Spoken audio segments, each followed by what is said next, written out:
Saat matahari tenggelam, pulau ini mulai hidup. Memancing dari pinggiran pulau, berburu siput mata lembu, menyalakan api, dan bermalam di pulau surga yang tak berpenghuni. Apa yang kami temui malam ini menjadi awal dari petualangan panjang di pulau ini. Jangan kemana-mana, ikuti terus kami, saksikan petualangan ini, dan salam strike.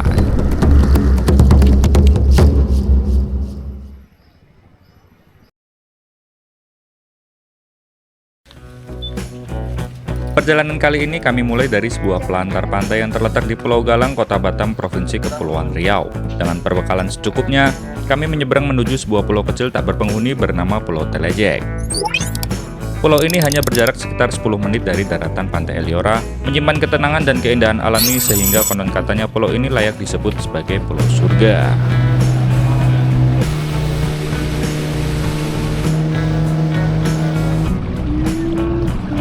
Sesampainya di Pulau Telejek, hal pertama yang kami lakukan adalah menurunkan semua perbekalan yang kami bawa. Pulau ini memang sunyi, alami, dan terasa begitu bersih. Hamparan pasir putih dan air laut yang jernih benar-benar membersihkan jiwa kami yang sudah lelah, seolah merecharge kembali energi yang terkuras habis. Sebelum hari benar-benar gelap, kami harus segera mencari spot terbaik untuk mendirikan tenda. Kasih jempol dulu dong. Selagi matahari masih memberi sedikit cahaya, kami pun langsung mendirikan tenda sebagai tempat berlindung untuk bermalam. Angin laut berhembus pelan membuat suasana pulau ini terasa begitu damai. Setelah tenda berdiri, kami mulai mempersiapkan peralatan pancing tempur kami. Misi pertama kami di pulau ini adalah mencari bahan makanan untuk makan malam nanti.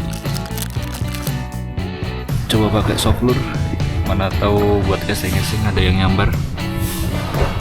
Percobaan pertama kami lakukan dengan teknik casting menggunakan soft lure.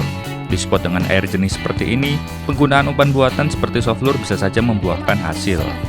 Namun hingga beberapa kali lemparan belum ada sambaran yang kami rasakan.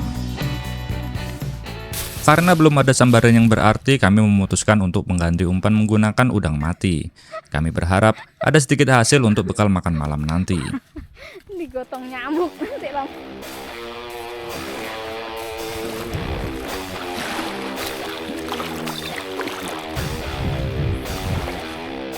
Lemparan demi lemparan terus kami lakukan hingga tak terasa hari mulai gelap, serta nyamuk perlahan mulai bermunculan.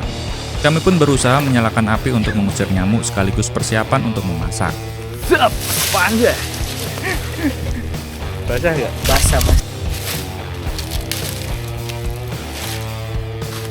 Bahan-bahan untuk menyalakan api kami kumpulkan satu persatu.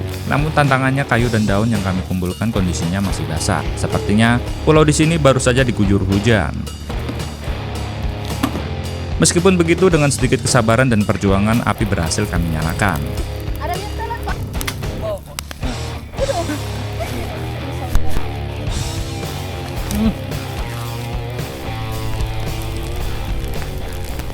Kami kembali melanjutkan aktivitas memancing, berharap ada sedikit sambaran supaya kami tidak kelaparan malam ini. Berbagai upaya kami lakukan mulai dari menggunakan minnow, udang mati, hingga mancing ngoyor dengan tujuan mendapatkan ikan.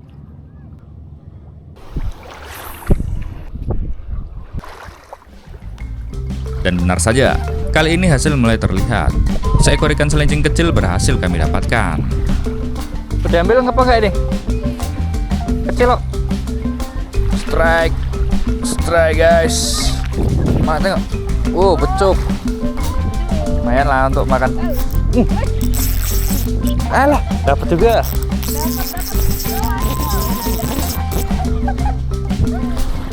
Apa nih? Ya ini lumayan besar nih. Lumayan lah untuk makan malam. Seekor ikan selincing dan seekor ikan becuk berhasil kami dapatkan.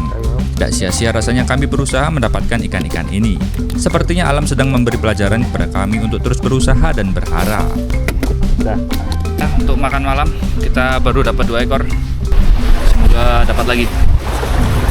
Saat malam tiba, suasana Pulau Telejek terasa semakin hidup. Banyak ikan rinyau kecil terlihat melompat-lompat di permukaan air. Rinyau ini merupakan makanan alami cumi dan biasanya menandakan keberadaan cumi di sekitar perairan. Nih. Loncat. Di sepanjang pantai, kami juga menjumpai kelomang yang mulai aktif berkeliaran. Kelomang sendiri memang lebih sering keluar di malam hari dan bersembunyi di saat siang. Karena belum ada sambaran lagi dan air sedang surut rendah, kami memutuskan untuk meninggalkan pancingan sejenak dan beralih mencari siput laut di sekitaran Batu Karang. Udah dapat bang? Nyari apa bang? Ada?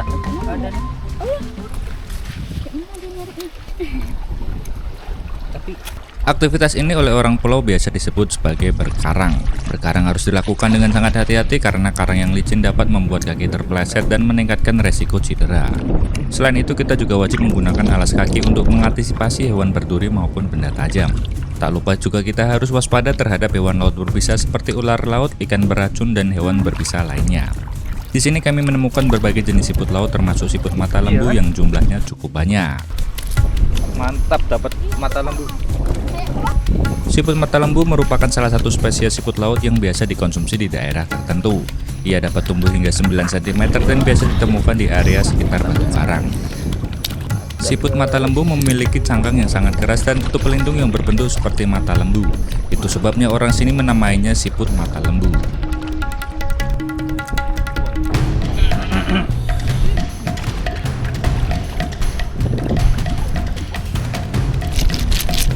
Oh iya.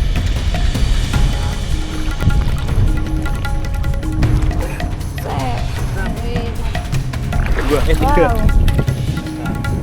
Satu. Wow.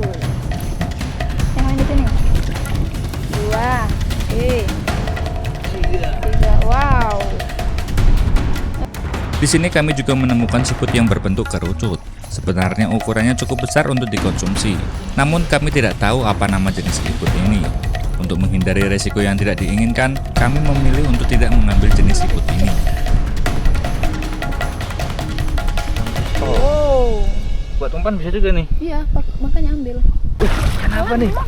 Enak ini, gelam ini.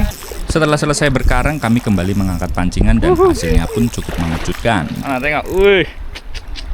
Mantap ini, gelam. Kakak juga ya? Wah ini, woi, wah 9. Hati-hati. Panen nih, tinggal punya saya nih. Sampai mati tompelnya. 3 pancingan kami semuanya mendapatkan ikan. Ikan gelam, sembilang, dan tompel berhasil kami dapatkan hampir bersamaan.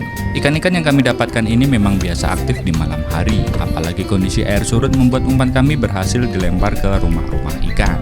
Rasanya alam bahari telah memberikan kami lebih dari cukup untuk bekal makan malam ini.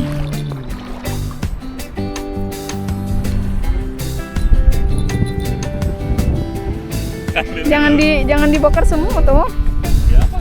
Kami pun segera menambah bahan bakar api dan mempersiapkan segala sesuatunya untuk membakar ikan hasil pancingan. Ikan kami bersihkan satu persatu dan bumbu sederhana pun kami siapkan. Kenapa tuh? Masih bulat yang di ikan ini. Ranting-ranting kami ambil dari pohon yang masih bagus, kemudian kami kupas dan kami runcingkan sebagai tempat bakar ikan.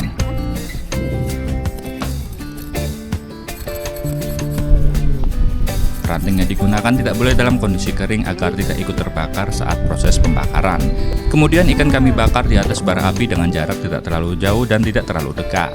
Teknik ini memang membutuhkan waktu yang lebih lama, namun hasilnya ikan akan lebih matang secara merata. Hal ini dilakukan untuk mengurangi bagian ikan yang gosong akibat terlalu dekat dengan bara api, sehingga dapat memaksimalkan bagian ikan yang dapat dikonsumsi. Di alam liar seperti ini kita tidak boleh membuang-buang makanan. Setiap makanan yang diberikan oleh alam harus kita hargai dengan sangat baik. Selain ikan bakar, kami juga merebus siput laut hasil buruan kami malam ini. Sebelum direbus, siput ini harus dibersihkan sampai benar-benar bersih. Karena jika tidak bersih, rasanya akan seperti lumut yang menempel di batu karang. Setelah semuanya siap, tibalah saatnya kami untuk makan malam. Ikan bakar dan siput laut rebus menjadi makanan utama kami malam ini. Aduh, makan. Mantap. Mantap. Enggak sih rasanya tuh? Ikan laut, Bang. Asli rasanya. Cepat lah.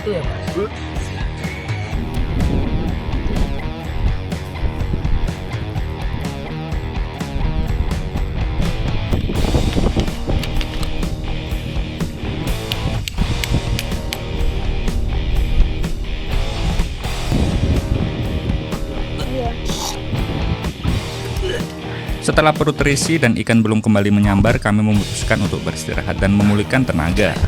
Petualangan di Pulau Telecek belum selesai. Di part selanjutnya masih banyak cerita dan tantangan yang menanti kami di Pulau Surga ini. Jangan kemana-mana, ikuti terus petualangan kami, jangan lupa subscribe dan salam strike.